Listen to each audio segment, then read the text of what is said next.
Assalamualaikum warahmatullahi wabarakatuh. Waalaikumsalam warahmatullahi wabarakatuh. Waalaikumsalam warahmatullahi wabarakatuh. Baiklah, sebelumnya terima kasih atas kesediaannya untuk mengikuti kegiatan ini. Apa kabar kalian semua? Alhamdulillah baik, Bu. Baik, Bu.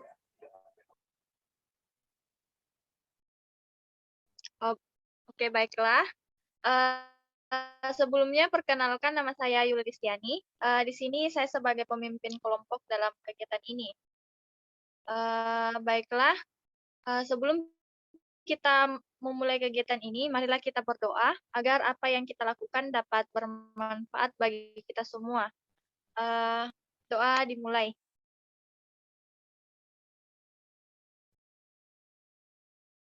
Doa selesai.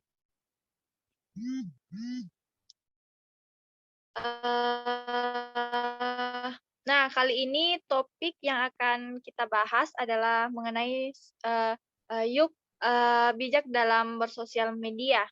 Nah, sebelumnya, apakah kalian ingin bertanya mengenai mengapa saya perlu atau mengambil topik ini untuk disampaikan kepada kalian?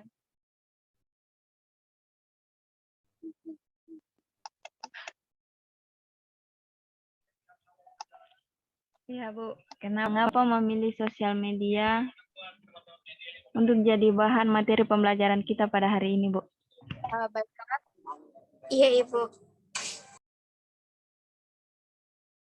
Nah, saya ingin membahas tentang hari ini karena saya berharap kalian akan bijak dan mengetahui etika-etika dalam menggunakan sosial media, serta dapat mengetahui apa sih dampak dari sosial media itu sendiri.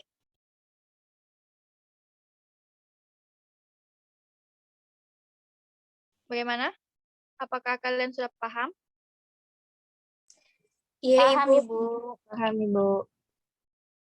Nah, kemudian setelah mampu dalam memahami dan mengenali dampak-dampak sosial media, maka saya harap kalian mulai menerapkan cara menggunakan sosial media secara baik agar terhindar dari konflik atau dampak-dampak yang negatif.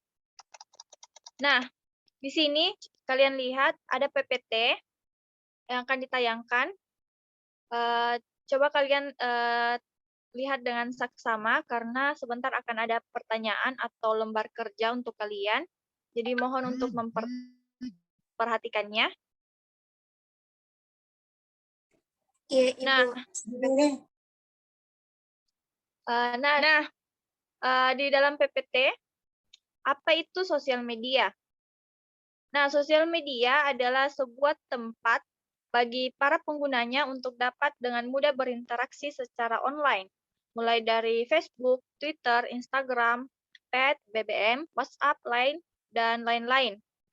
Itu semua adalah jenis dari sosial media yang saat ini banyak digunakan oleh kaum muda atau generasi milenial. Kemudian, penggunaan media sosial memberikan dampak yang sangat positif, terutama dalam melakukan interaksi baik secara sosial, politik, maupun ekonomi.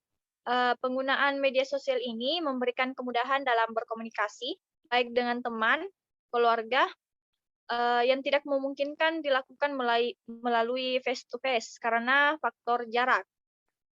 Kita juga dapat mengirimkan informasi-informasi yang dibutuhkan dengan mudah dan cepat. Begitu pula dalam mengakses informasi yang kita butuhkan. Dari keasikan itu ternyata ada dampak buruk dari media sosial loh. Nah, aktivitas berselancar di internet sehari-hari tentunya juga tidak bisa dipisahkan dari penggunaan media sosial. Semakin tinggi kebutuhan akan media sosial dan tidak menyadari dampak negatif yang sebenarnya muncul bersamaan dengan dampak positifnya. Nah, antara lain seperti yang tertera di PowerPoint. Yang pertama itu gangguan kesehatan fisik, Kedua, terpapar konten negatif. Ketiga, gangguan mental. Keempat, terpapar hoaks. Kelima, mengganggu relasi.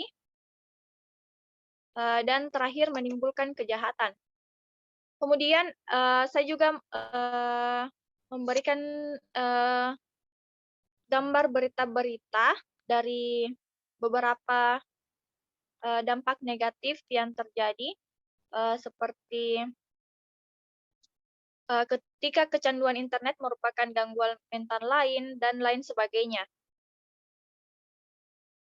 Nah, selanjutnya, terlalu banyak sharing, selain sebenarnya data foto kita tidak akan bisa dihapus, meskipun kita sudah klik hapus, data atau foto itu sebenarnya akan tetap tersimpan di database server sosmed kita. Belum lagi kalau kita kebanyakan sharing, akan timbul komentar-komentar dan pikiran negatif orang lain tentang kehidupan kita. Kecanduan sosial media menurut harian Post.co.id, kecanduan sosial media setelah diteliti oleh McMaster University di Ontario, Kanada, ternyata dikatakan sebagai gangguan mental lain. Boros kota. Nah, bayangkan paketan sekarang 1 bulan bisa habis berapa. Kemudian tidak memiliki privasi. Gara-gara kebanyakan sosmed, kita juga minim privasi. Apa-apa yang kita lakukan, orang lain tahu. Ini juga menimbulkan hal-hal yang tidak diinginkan seperti tindak kriminal. Nah, agar tidak terkena dampak negatifnya, kita bisa melakukan dengan membatasi waktu di depan sosial media. Misalnya dalam 1 hari, jika ditotal berdasarkan dari liputan6.com, kita bisa menghabiskan waktu 4 jam lebih untuk berinternet. Bisa dibayangkan berapa lamanya waktu kita terbuang cuma untuk sosmed. Yang kedua itu mematikan paket data. Jika sedang di sekolah atau sedang belajar, cobalah matikan paket datanya, karena sosmed itu akan selalu aktif jika internet kalian aktif. Kemudian akses hal-hal yang positif. Selain ada hal negatif, banyak akun sosmed yang share soal hal-hal positif. Mulai dari pengetahuan sampai informasi yang belum kita ketahui. Contohnya akun YouTube Kok Bisa, layanan informasi yang ada di FB, ataupun akun IG yang motivasi. Kemudian menjaga privasi. Privasi itu sangat penting bagi kita. Lalu selanjutnya, kalau itu dilakukan, kita bisa apa? Nah, jika kita bisa memanfaatkan sosial media dengan baik, maka kita akan mempunyai waktu bersama dengan teman, kerabat, keluarga, dan banyak teman-teman yang lainnya di dunia nyata, bukan cuma di dunia maya saja. Kemudian kita juga akan berhemat, tentunya. Kemudian hidup kita akan jadi tenang dan privasi kita juga akan terjaga. Nah, di sini ada manfaat lain dari sosial media.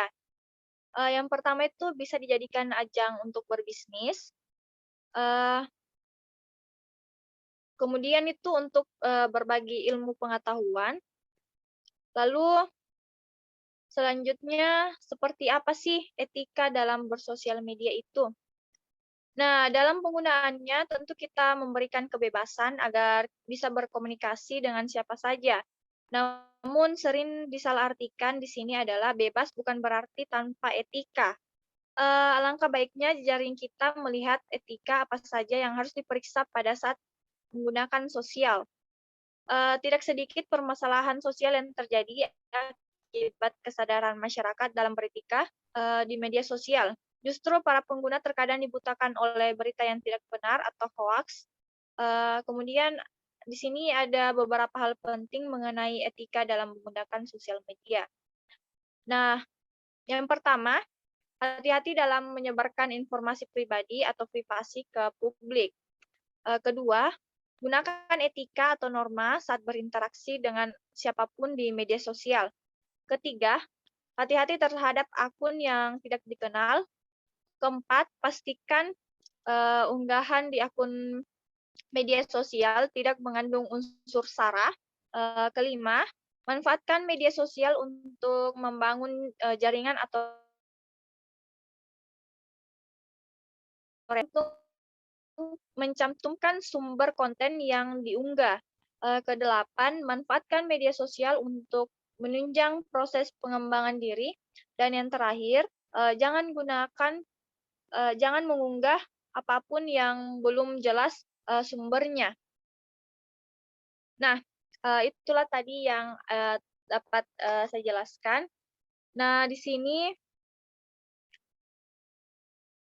setelah PowerPoint tadi ditampilkan, apakah kalian telah, saya ingin bertanya, apakah kalian telah menggunakan media sosial dengan baik?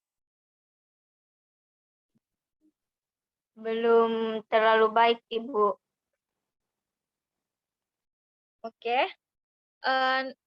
Maka dari itu, kira-kira apa yang akan terjadi jika kalian tidak menerapkan etika dalam bersosial media?